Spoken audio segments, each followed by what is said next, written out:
So Saturday, Louise and I and our oldest daughter and her husband went to see Bruno, the new Sacha Baron Cohen movie, and I just wanted to share my thoughts on this with you and get your thoughts if you've seen it or even if you haven't. I mean, frankly, if you've seen the trailer or the rushes or whatever they call those things, the previews, you've seen pretty much all the high points of the movie. My concern about this, the comparison that people are making, is that in Cohen's first movie, in Borat, he highlighted anti-Semitism, the hatred of Jews. Semites, technically, I suppose, are people of Middle Eastern ancestry, but nonetheless, it's anti-Jewish feelings, anti-Semitism. He highlighted that in the movie. But he did it by pretending to be an anti-Semite himself. He didn't do it by pretending to be a stereotypical Jew. I mean, a horridly stereotypical Jew. If he had instead, in Borat, taken on all of the very worst of the historical stereotypes that have been used to trash Jews, I don't think anybody would have found it funny. I mean, that's, frankly, what Hitler did before he went after the Jews. You know, in 33 and 34, when they started putting the yellow star, or the stars on, writing Jude, J-U-D-E, Jew, on the stores that were owned by Jews so that people could know not to patronize them. And then 35, 36, I forget which year it was, the whole progression of it, but when Jews had to start wearing stars. But the literature that was published, you know, characterizing Jews as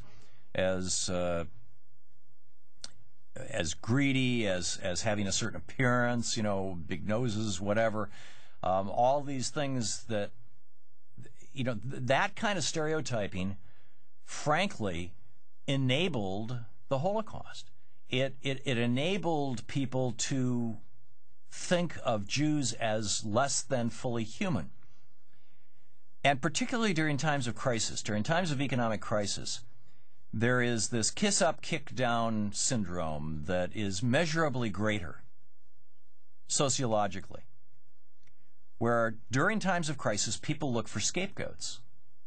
People, particularly who feel that they have been harmed or they've been hurt, they look for somebody to be below them so that they don't feel shame themselves, so that they can feel that they are socially elevated. And so they trash people below them. And, you know, people say, well, in Borat, he took on the anti-Semitism in our society. In Bruno, he's taking on the homophobia in our society. I don't think so. My take on it was that by playing a stereotype, the worst stereotypes of a gay man in Bruno,